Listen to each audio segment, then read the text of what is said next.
El CDR és un centre de desenvolupament rural que està ubicat a Albocàsser i és una ONG que té com a finalitat promoure activitats i accions en tots els col·lectius que viuen ací al municipi, des d'infància, gent gran, dones, migrants i persones en risc d'exclusió social.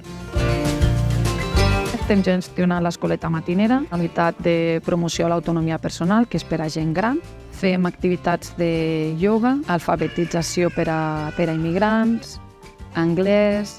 També tenim tècnics d'estrangeria per a tot el tema de la documentació, estimulació cognitiva, tallers de memòria, alfabetització digital. L'objectiu del CDR és promoure activitats dins de l'entorn rural. Apropem a serveis i activitats que d'una altra manera la població rural no tindria.